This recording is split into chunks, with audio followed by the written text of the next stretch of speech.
En sortant d'école d'éducateur spécialisé, on a la formation, mais pas encore les réflexes. Quand tu commences à travailler, tu te rends vite compte de tes limites.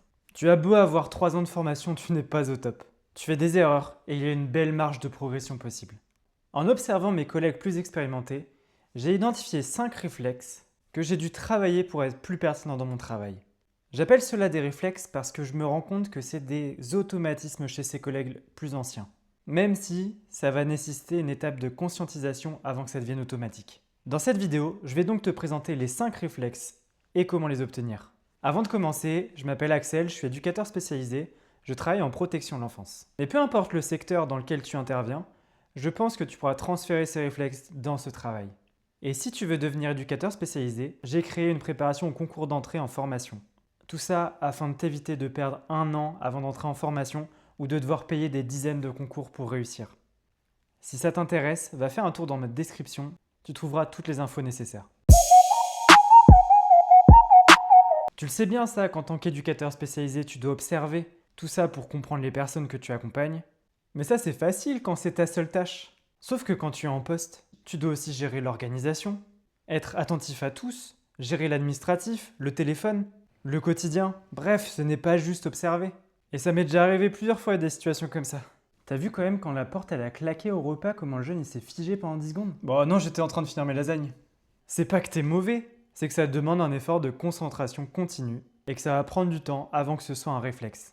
Pour acquérir ce réflexe, eh bien tu peux essayer de te le répéter plusieurs fois dans la journée. Par exemple, en le notant à des endroits que tu vas lire régulièrement. Comme ça va l'ancrer petit à petit au fur et à mesure de la lecture et de la répétition. Tu peux aussi prendre 5 à 10 minutes chaque jour pour noter toutes tes observations précises et détaillées. À force de faire ça, tu vas t'habituer à être attentif aux petits détails et tu vas apprendre à les restituer. Et ça, c'est un réflexe hyper important et bénéfique. Au début, tu vas sûrement réagir au quart de tour. Des pleurs, une sollicitation pour une demande, un mail, un appel, un imprévu. Tu vas vouloir être partout, répondre à tout et ne pas savoir prioriser. Résultat, tu fais tout, mais surtout rien. Tu ne structures pas ta journée et c'est là que ça déborde totalement. Après avoir observé mes collègues, j'ai remarqué que peu importe ce qu'il arrive, ils donnent leur attention dans un premier temps, seulement pour savoir s'il y a une question de sécurité et d'urgence. Un conflit, une blessure ou quelque chose de dangereux et ils s'arrêtent, ou sinon ils mettent juste des choses en place pour pouvoir retourner à leur tâche. Pour apprendre à catégoriser ça, c'est pas forcément évident au début, et je pense qu'on peut se baser sur la matrice d'Eisenhower, que je vais te présenter dès maintenant. Elle catégorise toutes les choses que tu dois faire en 4 cases. Ce qui est urgent et important. Quand c'est urgent et important, tu arrêtes ce que tu fais et tu agis directement. Ensuite, il y a la catégorie urgent et pas important. Par exemple, tu as un enfant qui vient en pleurs parce qu'il s'est fait une égratignure à la main, mais pour lui c'est le bout du monde. Eh bien, tu t'arrêtes, tu peux faire de la bobologie, tu mets un pansement, tu fais une action rapide, tu traites, mais tu retournes vite à ton activité après. Tu peux aussi également appeler une personne.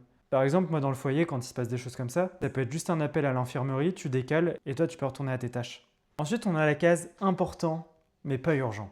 Là, par exemple, justement, tu viens d'arrêter le conflit entre les jeunes, t'es pas obligé de prendre ta demi-après-midi pour revenir sur les choses et discuter avec eux. Tu peux le planifier pour dire que ça, c'est une chose sur laquelle tu veux revenir, mais que tu le feras quand tu auras terminé tes tâches importantes. Ou si tu étais en train d'écrire un rapport et que tu étais coupé, eh bien tu le replanifies pour être sûr que tu vas le faire à un autre moment. Et enfin, il y a la case pas urgent et pas important. Je pense qu'il y a plein de trucs auxquels on peut penser dans notre tête. Et quand c'est pas urgent et pas important, tu le décales et tu feras ça quand tu auras le temps, ou alors au mieux tu le délègues, ou si tu peux même, tu ne le fais pas, tu l'oublies.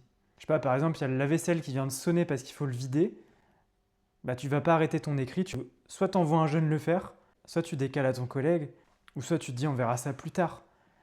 Mais ne pas savoir prioriser, ça peut être vraiment un gros souci d'organisation pour ta journée. Avec le temps, tu distingueras rapidement ce sur quoi tu dois te concentrer et ce que tu peux différer. L'imprévu, c'est ce que tu n'as pas prévu.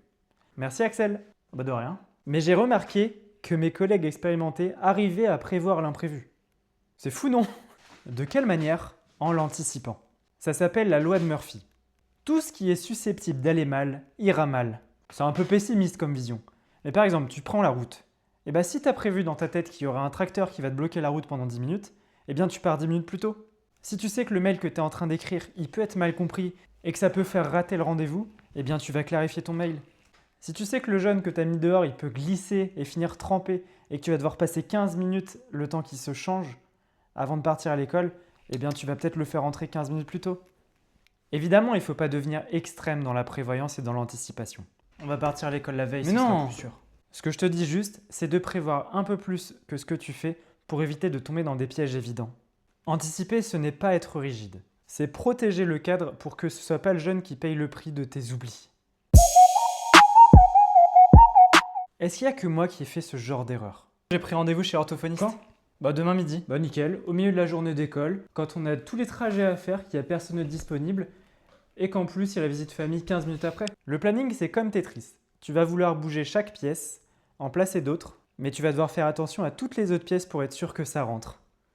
Et je parle pas que d'horaire là, hein. Que par exemple, si tu décales un rendez-vous, il faut que tu fasses attention à prévenir si c'est un jour d'école pour les enfants, à prévenir la personne qui fait les transports, à savoir s'il y a un adulte disponible et qui n'est pas déjà pris pour quelque chose d'autre, à être sûr que les véhicules sont disponibles, à prendre en compte les trajets. C'est vraiment un casse-tête ce truc. Pour acquérir ce réflexe, eh bien, fais des erreurs. De toute façon, tu vas en faire et le stress généré par tes erreurs va te faire rentrer les choses en tête. Et tout ça, ça va t'aider à mieux t'organiser. Avec le temps, tu connaîtras mieux le fonctionnement de la structure et tu feras de moins en moins d'erreurs d'organisation. T'as jamais été à un rendez-vous sans savoir ce que t'allais y faire? Bonjour, je vous ai ramené l'enfant du coup. Ok, mais moi je suis garagiste. Ça, c'est un fonctionnement débutant, hein, mais ça va changer. Pour un rendez-vous avec le psychiatre et l'enfant que je suivais, j'ai une collègue qui m'a dit tu devrais préparer un tableau clinique. Comme ça, tu synthétises toutes les observations qu'on a sur l'enfant, tu lui apportes et ça va faciliter le rendez-vous. Mais ça, c'est une pépite, c'est pas juste du travail en plus. C'est être pertinent sur l'accompagnement que tu fais et aller droit au but. Pour progresser sur ce point, il faut se poser les questions suivantes. Qui je vais voir? Pourquoi? Quels sont ses besoins? Et oui, c'est important de se mettre à la place de la personne que tu vas voir pour te dire qu'est-ce qu'elle va me demander comme information. Qui est-ce que je dois emmener? Où c'est? Quand c'est? Comment j'y vais? Il faut savoir que des fois, tu vas aller au même type de rendez-vous et pourtant, les objectifs ne vont pas être les mêmes, il va falloir que tu te prépares différemment. Par exemple, j'ai déjà été à plusieurs audiences au tribunal pour les situations que je suivais et j'ai déjà eu des situations où je suivais l'enfant depuis quelques temps et donc je savais ce que j'allais apporter. Je savais ce que je préconisais et vers quelle issue je pensais que l'audience allait aller. Mais à contrario, j'ai aussi fait des audiences après des ordonnances de placement provisoire, donc au bout de 15 jours de placement, où j'y allais et j'ai juste dit mes observations parce qu'en 15 jours, je n'ai pas eu le temps de me faire une idée précise sur ce qu'il fallait préconiser pour la famille.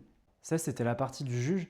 Et moi, j'ai juste pris pourquoi les enfants ont été placés à ce moment-là et j'ai donné des observations en lien avec ceci.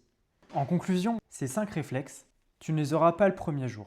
Ils se construisent avec le temps, l'observation, l'expérience, les erreurs et surtout l'humilité. Si tu débutes, rassure-toi. C'est normal de te sentir mal quand tu fais des erreurs. Et si tu te reconnais dans certains de ces réflexes, tu es sur le bon chemin. Si tu veux aller plus loin, comprendre le métier en profondeur, je t'invite à t'abonner à cette chaîne. Et si tu veux préparer le concours d'entrée en formation, je t'explique tout en description. À bientôt.